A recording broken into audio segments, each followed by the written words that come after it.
Hi everyone, my name is Serena. Welcome back to my channel.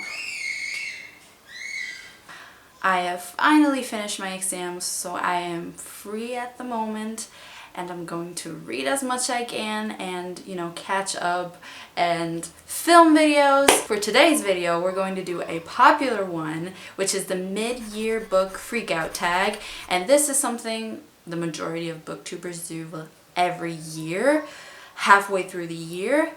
It's just a tag to see how the year is going, what are some favorites, least favorites, so let's just get right into it. First question is, best book you've read so far this year? I think that I can confidently say that my favorite book this year so far is The 7 Husbands of Evelyn Hugo. I read this while I was in quarantine solo, and I had this one on my TBR for a while. I figured out that I really love like life stories, and especially like Hollywood or bands in the case of Daisy Jones and the Six. I really like it, and I just really like the format. It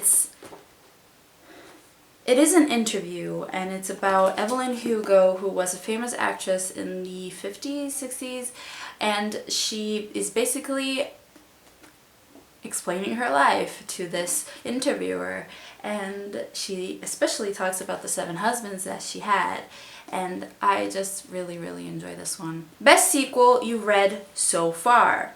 So as for sequels, I'm currently reading A Series of Unfortunate Events, which is good, but I'm going to say that my favorite sequel, wait, there are two. I just finished God's Grave, and God's Grave is great, to be honest. There are some flaws. It's not a full 5 stars for me. But that cliffhanger, which was a little predictable, but I just love that it's not just one cliffhanger. There's a lot of cliffhangers. A lot of things are going on in the last 50 pages.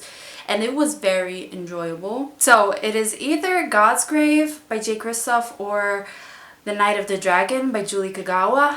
I think this was a great conclusion of Shadow of the Fox. Very action-packed, a lot of action, and I really enjoyed this last installment. How she ended the trilogy, I think it was great. So I really enjoyed both of these sequels. Number 3 is new release you haven't read yet but want to. I have been hearing a lot of things about a lot of new books, but I'm just going to say the 2 that comes into my mind right now, and that is Felix Ever After and You Should See Me in a Crown. These are newest additions on my TBR list, and with the Black Lives Matter movement, everybody's talking about new books by Black authors, diverse books in general, so I really want to read diversely as well, and I added these 2 because they also sound very interesting. Number 4 is most anticipated release for the second half of the year.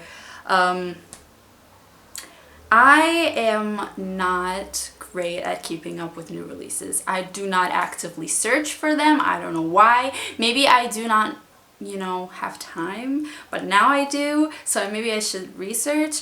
I'm just going to say Midnight Sun, even though I'm not like hugely anticipating that, because I'm thinking it's just going to be Twilight by Edward's perspective. I am hoping that she adds more information like about Edward's past. Who knows? I'm really hoping she does. I'm just gonna say this one because it's the only one that comes to mind, but if there are any like good releases coming out, let me know, or I'm just gonna research myself. I have no excuse. I have to research. Number 5 is Biggest Disappointment, and for sure Sorcery of Thorns by Margaret Rogerson. When I first heard about this book, I was so excited because it was fantasy. It was a library with magical powers, a magical library, and I was expecting more of that. I didn't honestly feel there was enough about that, but I just really was mainly bored. And the villain was very cartoonish. I didn't like the romance. I'm not a huge fan of romance in general. Biggest disappointment is definitely this one. Next is biggest surprise. Looking through the books that I've read so far, I'm going to say Since You've Been Gone by Morgan Matson. I've had this book on my shelves for like 5+ years, and I wanted to read it because it fit in a prompt in a readathon, and you know, I own it. I wanted to read it, obviously, but in the back of my mind I thought this is gonna be like teenage romance. I thought that I was not going to enjoy this that much, but I actually did. I did a review about this book. If you want to know my thoughts, please go watch it if you're interested. It is not perfect by any means. There are some things that I did not like. I talk about it in the video, but overall it was very cute and enjoyable. Wasn't expecting that, so that was a surprise. Number 7 is favorite new author. I'm going to say Taylor Jenkins Reid, even though I've only read 2 of her books. I read Daisy Jones and the Six and The Seven Husbands of Evelyn Hugo. But I really enjoyed these 2, like 2 of my faves last year and this year. I have to read her other books to confirm 100% that she is, but maybe. 8 is newest fictional crush, and I usually do not have, you know, fictional crushes, but between all of the characters that I've read about this year, the most attractive for me could be Frank, you know, because of his personality. He is not that, you know, typical bad boy in a YA. He is very smart, very confident, sweet, nice. I like nice guys and confident guys, you know, so I'm not a big fan of bad boys for some reason. You know, sometimes it depends. Number 9 is newest favorite character, and I don't know. I'm looking through the books and I'm going to say Evelyn Hugo. She's not perfect at all, but I like her, you know? I don't know why. She's confident. She gets what she wants. And yeah, I'm going to say Evelyn Hugo. Number 10 is book that made you cry. Have I cried this year? I think I haven't cried. I'm not sure if I've cried at the end of The Seven Husbands of Evelyn Hugo, but I'm gonna say no. I rarely cry during, you know, reading books.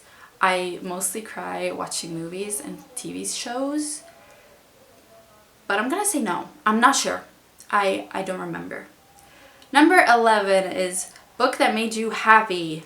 Definitely Since You've Been Gone made me happy, and some parts of Red, White, and Royal Blue made me happy as well. Number 12 is most beautiful book you've bought so far this year or received, and honestly, I haven't bought a book this year so far. Well,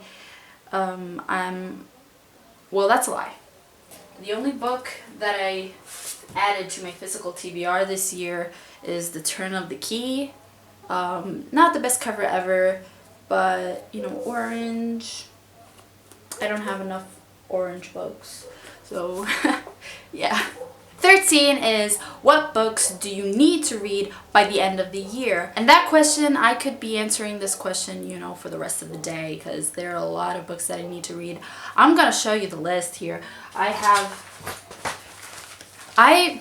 am a list lover, and I organize, and I'm a little bit of a perfectionist, just a little bit, but I love to organize stuff. So I look at my shelves regularly and I write down, you know, the books that I want to read during the year. Doesn't mean that I read them, but I like to write them down. And, you know, this is just a page. I don't know if you can see that, but I want to read the oldest books on my shelf. I want to read, you know, I want to start a series, you know, about reading favorite books by other booktubers and see if, you know, I can relate to, you know, some booktubers' tastes. I want to read more thrillers. I'm going to try that because I never read a thriller, hence why I bought this.